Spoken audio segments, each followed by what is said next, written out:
and demand recap for the winter, as well as give us a rundown of his thoughts on spring 2015.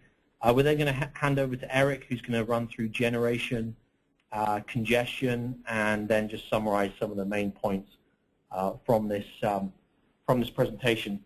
So again, if you do have any questions during this, feel free to ask a question. There is an option to do that in the GoToMeeting. And without further ado, I'll get started. So looking at December 2014, 39.5 for the average peak load. We were looking at average peaks in the day ahead about 29.15, real time 26.61, peak day at 41 settle with 39.6 in terms of load, so relatively healthy supply stack. There were a couple of stronger days with strong day ahead clears, but generally we were under the 40 gig range prior to the start of January. Looking forward into January, we saw that the start of the month initially characterized by higher day ahead clears and wider dark spreads in particular through the 11th of January. Demand ran much stronger through the front half of the month in the 50 gigawatt range, and then we started to see much weaker pricing as we fell into kind of the 40 gig range, and still a relatively healthy supply stack from around the mid-month onwards. Average peak demand for the month was about 44 gigs. Average day ahead on peak average was 27. Real time weaker, 24.69. And looking at the peak day at January 16th, we settled $41 on a 49 gig load day. Much weaker day ahead clear at 28.93. This day in particular was really just driven by stronger demand combined with less wind and less steam generation online, driving a very strong morning peak. But really, with the exception of the 13th, that was really only the peak day, and we settled into a very weak back half of the month with real-time pricing in the low to mid-20s. Looking at February, very weak demand levels through the front half of the month. A low of 34.5 gigawatts on the 7th. Demand again averaged in low 40s, 42.9. The dam clear for North Hub around 26.76. Real time actually settled much higher, 29.42. The two single biggest days were the 8th and the 28th. The 8th on a Sunday settled at 51.69 on only about 34.5 gigs of load. Much weaker demand levels resulted in less coal and CC generation online. Much weaker wind as well drove evening volatility. And we'll look at the 28th, this last Sunday, which was the strongest day of the month by far, in this next slide coming up. So I just wanted to do a quick review of ORDC. So looking at December 1st through to the 28th of February, we saw, in general, about 98% of the hours were less than $1 of ORDC adder. We saw a max ORDC of $152. That was again on the 28th. And off-peak ORDC maxed out about $3 to $4, averaging a penny for the winter period. So with the exception of Sunday 28th, the impact of the ORDC adder was fairly minimal.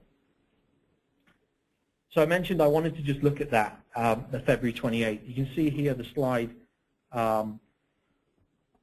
really saw very strong pricing through the mid-morning hours and again over the evening peak. The day was really driven by lingering cold across Texas. ERCOT in particular went into the weekend forecasting much less load and a much stronger wind generation. We saw load peak in at about 49.2. That was about 3.3 gigs above ERCOT's forecast. Wind generation was as much as 6.5 gigs under ERCOT's short-term wind power forecast. It ramped down from about a gig in the morning hours to below 500 megs in the afternoon. We also saw less generation, Oak Grove, Sandow, CCs at Freestone and Wise County over the morning, and then Colorado Bend, Rio Nogales, the Paris unit all ramped down. So we saw a settle of $166 for that day, with ORDC peaking out in the kind of the 600 range there. When you look at the system lambda, that's the green plus the ORDC there, really focused on the midday hours as we were very, very, very short on the surplus. And with that, just to summarize the winter period, so 42.2 was the average for winter. Strongest peak demand day was January 8th at about 57 gigs. The peak pricing day was this last Saturday at 166. Generally, with the exception of Friday when we started to see some units going on outage, you could say that we had a relatively healthy supply stack throughout the winter period prior to that last weekend. Volatility was fairly minimal with the exception of a couple of isolated days with plenty of available generation. And again, that ORDC impact was on the whole minimal if you exclude that last Sunday. So with that, I'm going to hand over to Leo, who's going to talk about the previous winter and also just run through some demand expectations for the spring. So hi, everyone. So I'm going to go through the winter that we are still in a winter mode this week, but technically the winter is done in the meteorological terms. So let's just do a review of what happened in the last 3 months. Looking overall at the whole winter as a season, it seems that most of the footprint was near seasonal, especially in the western side, and the cooler anomalies were focused further to the south and to the east. In terms of precipitation, above normals were really restricted to the west and to the far south, whereas most of the footprint was below normal. However, when we break it down by months, we definitely see that this winter was not uniform throughout the season. The front half of the winter in December in particular was very mild compared to seasonal averages. So we had mild anomalies of +2 to +8 Fahrenheit, and it was generally dry except for the valley in December. So a fairly weak December in general. And then going into January, the pattern switched dramatically, and we had widespread cold across the state, especially in the southern part and the eastern part, whereas the northwest areas were closer to were cold but not departing as strongly from seasonal averages. It was also very wet in January.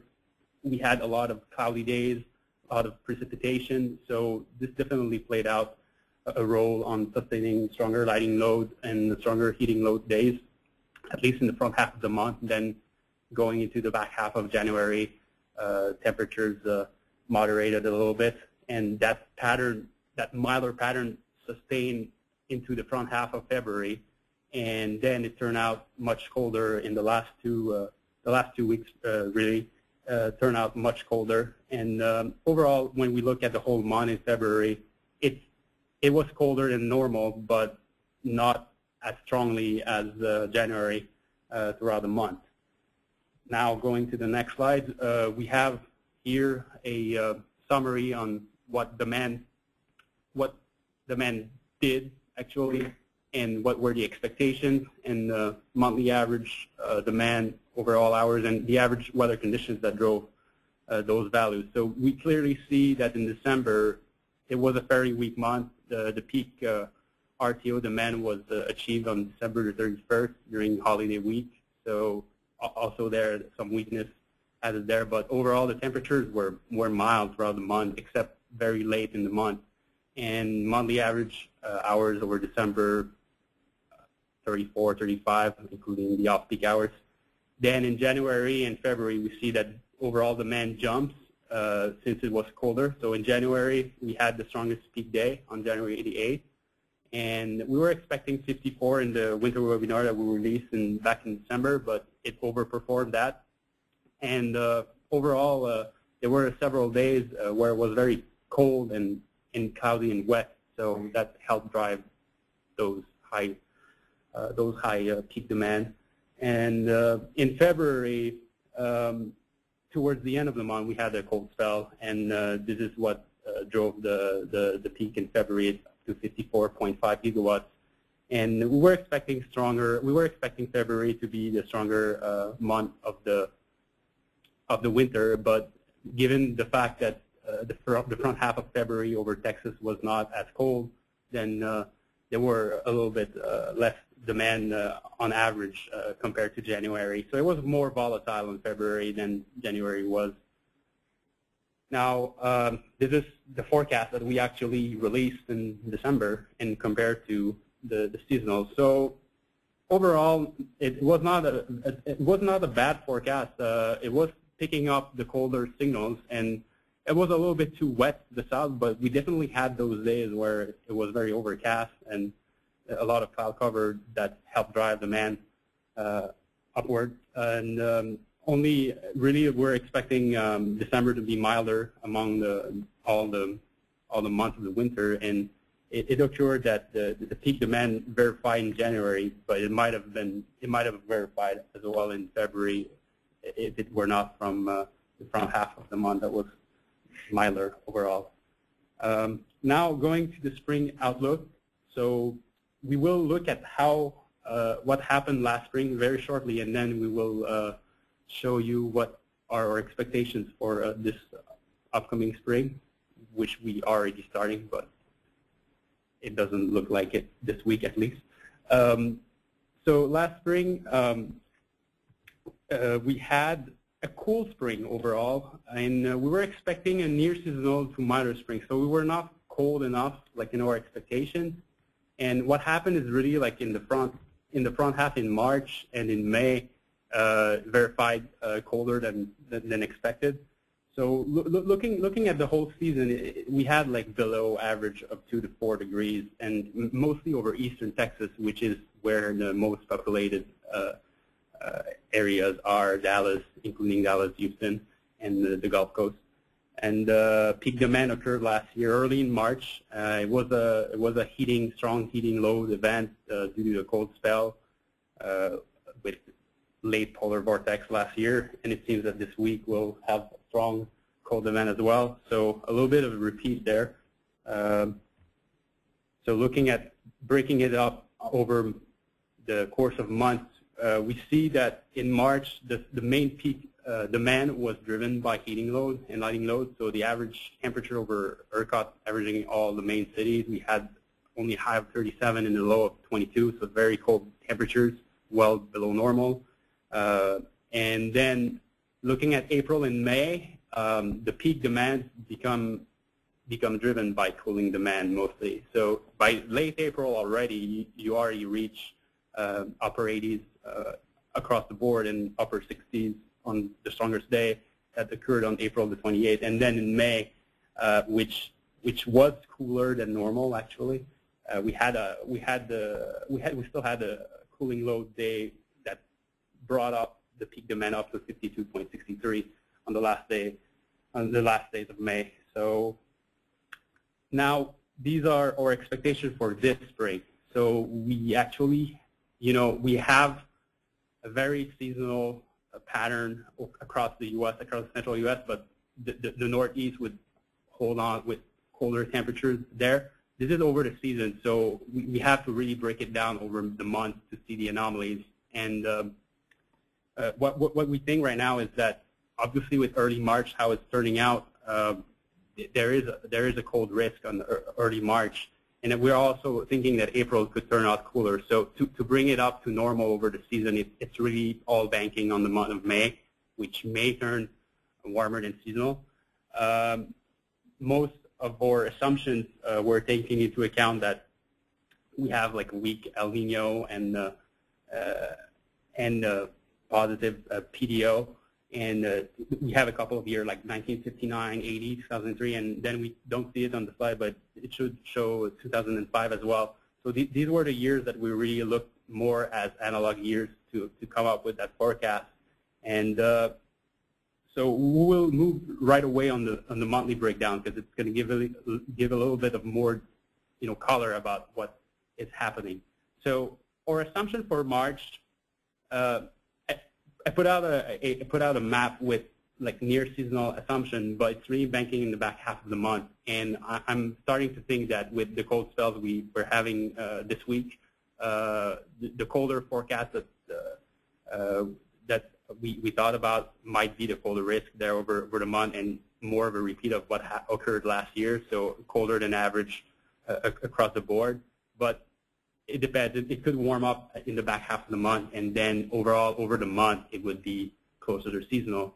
Then in April we have like stronger confidence that it would be, compared to last year, colder April than last year. So last year we had near seasonal to even slightly warmer than seasonal across central and western Texas. And this year this is not really what we are expecting at all. Most of the analog years we're looking at are showing cooler risk over south central United States. So we have a cool forecast. It could be a little bit cooler for April. And then in May, now we're going with more of a seasonal outlook there. But there are warmer risks on the month of May, as we have some drought. If I go to the previous slide just quickly, we have some drought developing in the northern half of Texas, and it is expected to develop over the Midwest as well, so central Midwest. And this may help drive like some warmer temperature in the back half of May. So May could turn a little bit warmer than is actually shown on that map. So looking at what was the demand last year, so here is a graph with all the peaks of daily demand peaks over last spring, from the beginning of the season till the end of the season till the end of May. And we see that typically what happens is that the demand decreases towards late March and early April, and then starts to climb back up as cooling demand increases with stronger heat building up, especially into May. So looking at that, March this year, it seems that we're going to repeat it in early March. At least we're going to repeat a strong peak above 50 gigawatts as early as this week, so probably tomorrow and probably into Friday. Then I think the pattern should moderate, so hopefully by next week and in the back half of the month, we're not going to see any of those strong 50-plus gigawatts peak in early March. And then it goes towards the shoulder season. But compared from year to year, April this year, we are having cooler expectations. So what I think would happen is that those stronger demand that we see in the 40 range, upper 40s late in April last year, they may be a little bit too high, especially if they were driven by some cooling load last year. This may be a little bit delayed in Texas during this spring. So it might be a shoulder season that lasts a little bit later in April than typically. And then in May, we would see a switch towards warmer expectations, since last May was cooler than normal. Then this May might see a little bit more of upside to what we had last year. We could have like more days into the 50s, for example, and probably a peak demand in May would be able to reach 55 gigawatts. Probably it is a possibility if it turns out warmer. And so now going to the wind outlook, quick slides there. We want to see what is our expectation for the spring. Typically, spring is it's an active phase of the year. It's a high generation month. There's a transition between more of a winter pattern with cold fronts, and it's transitioning towards more of the typical summer pattern driven by sea breeze in the south.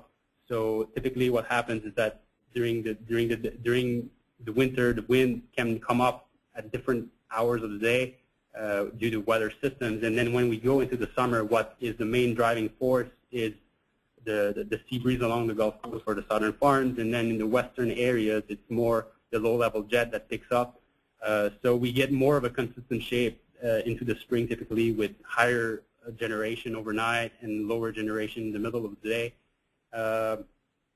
Going to the next slide. So these are our expectations for the current spring compared to the last 3 years. So we're not expecting as weak generation as 2012, 3 years ago, but it seems that we're going to decrease generation a little bit from 2013, and 2014 should be more or less similar. However, this year we have a little bit more installed capacity, 1 gigawatt. So it should be slightly not departing strongly from the average overall over the whole season.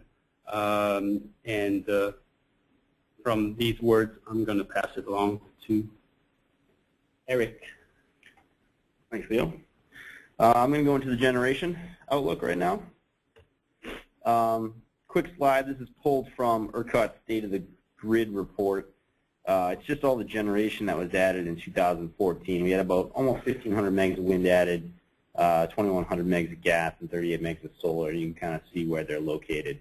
Panda Sherman, Panda Temple, Ferguson replacement project, another unit at Deer Park, and a small little upgrade at Forney. So yeah, so we have compared to last year, there's more generation available. This is pulled from ERCOT Spring Seasonal Assessment of Resource Adequacy. Basically just goes through and shows you how much available capacity is. I mean, your operational resources, your switchable capacity, how much generation is mothballed, your puns, your wind resources, which they've switched it, I believe, since last October to a winter and spring, and then a summer and winter, spring, summer, and fall. But anyway, it's the coastal resources is about 36% what they're using for the wind factor, and they're using 19% for non-coastal resources. Overall, there's a pretty large amount of available capacity for this spring. Now, if you take in outages, your typical maintenance outages for the spring season, typically they're larger, obviously in March and April than they are in May. But your typical maintenance outages for the spring is about 5,300 megs. Typical forced outage is about 3,000 megs, and that's for your May weekdays. And that would bring your total resources down from 76,619 to about 68,327. ERCOT also has an additional unit outages to reflect peak maintenance season. That's 8,300 megs. So that would bring down your total net resource of all outages on ERCOT's base for the March-April timeframe to about 60,000 megs. Now, of course, this is just kind of an estimate. What happened last year? Well, as you can see, we had more than the sum of 16,000 megs. We actually got up to about 28,000 megs of generation in outage last year by the beginning to middle of April. And then, as you can see, it slowly decreased down as we head into May, down under the 10,000 megawatt level. And this is the non-wind resources. So as you can see, and currently right now we have about 19.5 gigs of generation on outage, and this is for last spring, obviously. Nuclear outages. STP Unit 2 scheduled to go out March 28th this year. It's a 1,400 megawatt plant. Got some nice little graphics here for you. And lastly, you still have your seasonal mothball, Monticello 1 and 2, Martin Lake Unit 3. Seasonal mothball. VH Browning 2 was removed from mothball status, operational status, effective February 10th. Other reductions would be the R.W. Miller steam units. In ERCOT SARA, they noted that they're on extended outage due to a lack of cooling water.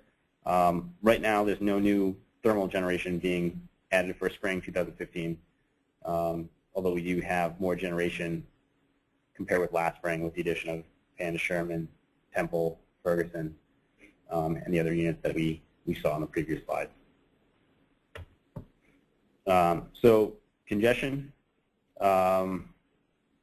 just picked a bunch of line outages. The most important line outages that they currently have scheduled. I'd say for the north, the first 3 line outages here, Denton to Pockrus, Pockrus to Teasley, Corinth to Pockrus. These are all in the north, just north of Fort Worth area. You'll notice that they're line rebuilds and upgrades. These tend to be the lines that have congested in the past when there was other outages in the area, but also just when there was very, very high winds and high load in the north. You get a lot of congestion. It's mainly in the dam. You'll get your Hickory D to Locust D congestion. It's bullish your north hub and north load zone. It's actually bearish your west, and actually I think it's a little bit bullish your load zone Rayburn a little bit as well. But these are out for an extended period of time. Whenever you get some high wind, you have these line outages. You'll get some congestion in the north there. There's some 40 transformers going out. It's only for a short time period, a couple days. The other major line outages that I think may have an impact is late in May. These East Levy switch to West network lines. They also tend to drive up the north load zone, especially in the day ahead. Also seeing some congestion in the real time that's bullish the north load zone, especially during high load days in the north. So those are kind of my main takeaways for the north. Houston, there aren't too many line outages for Houston. You basically just have your main 345s. A lot of Rowan's Prairie to Kirkendall, King to Kirkendall. You do have some outage around Greens Bayou, and you have basically another Rowan's Prairie to Singleton later on in April. These line outages, typically they'll drive Singleton combo congestion. This risk increases as you have more wind generation. April is typically low loads. You don't really have a lot of generation online in Houston yet. It's just non-economical. There may be a lot of generation in outage as well. So if you do have high winds, generation offline in Houston, generation running in the north, you'll get that north to Houston flow, and you get that Houston over north premium. You'll see it in the real time. You'll also see it in the day ahead as well. South, there's a lot of outages in the south. A lot of outages around Corpus Christi. The first 3 are all just north of Corpus. The Chase Tap, the Skidmore. These are on outage for an extended period of time. There's also a few around Lawn Hill and Kingsville. When you have a lot of generation running in the Corpus area, these will restrict flows out. If you have high wind in the south as well, particularly probably as the wind increases, you'll get some bearish Corpus Christi congestion. One thing you'll also notice is a lot of outages around STP. You'll notice the STP transformers are going on the 28th, 2300. They're up to the 22nd.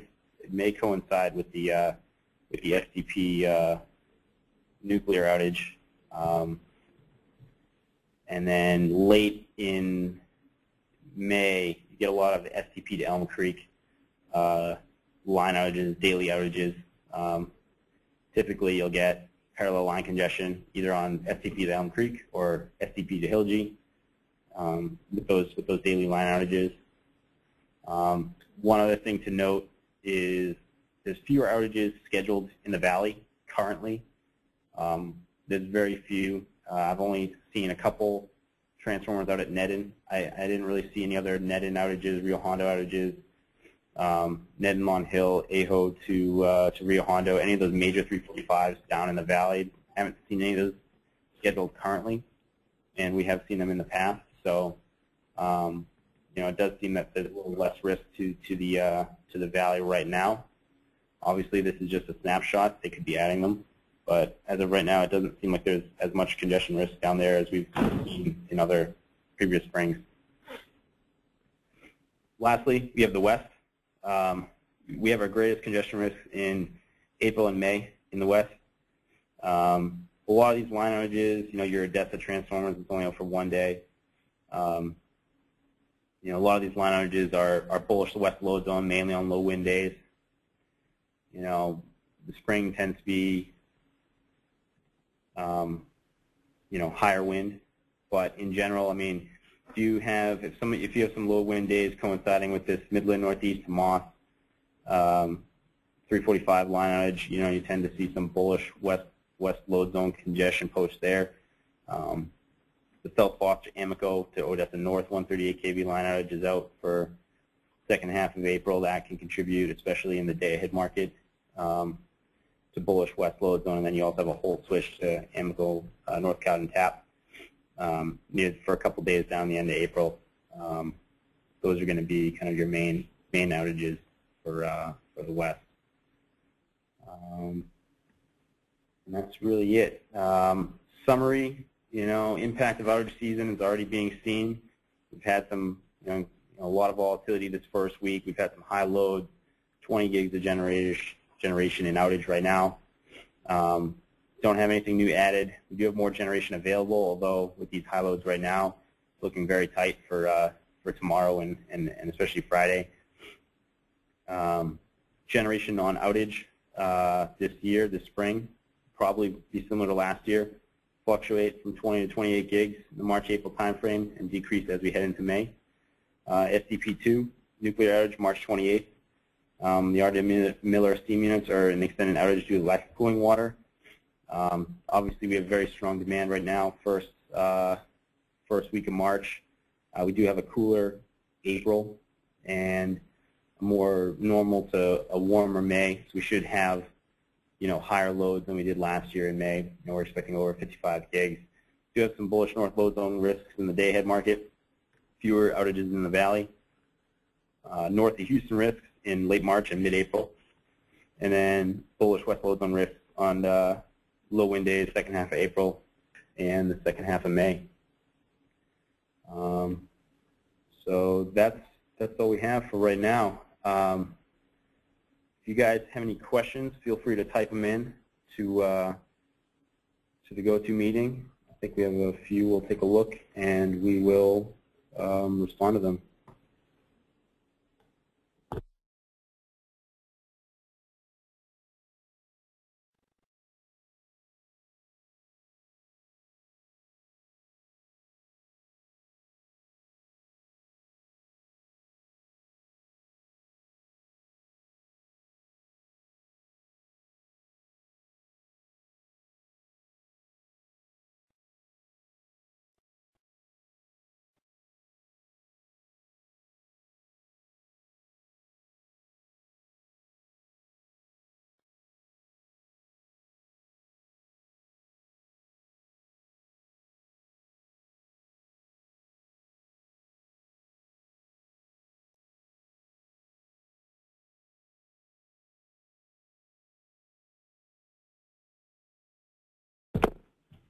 Okay, so we've got some questions.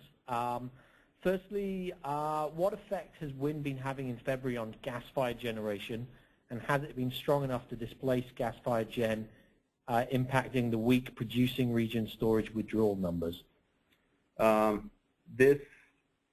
would say, yes, high winds do drive generation offline in the way that markets, the bilateral markets will trade lower. February had very weak dart spreads for most of the month. Small positive dart spreads, with the exception of the 2 days with very large negative dart spreads. But yeah, anytime you have very high wind forecasted, that will impact the your dam clear. That'll impact your bilateral price, and that typically will drive some generation offline.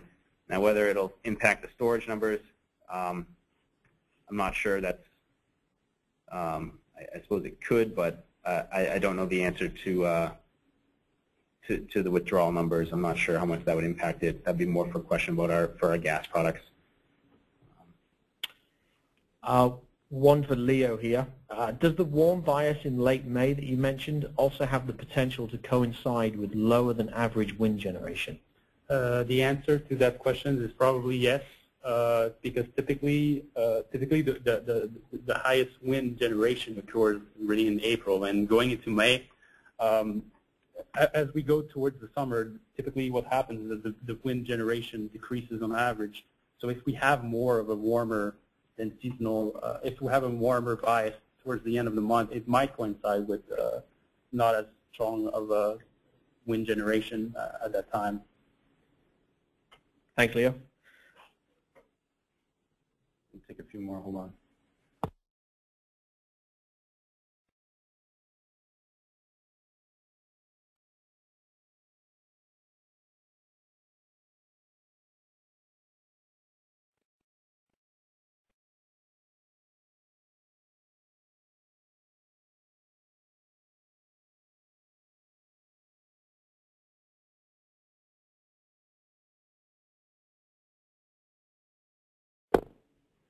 All right. Well, I think that's about it.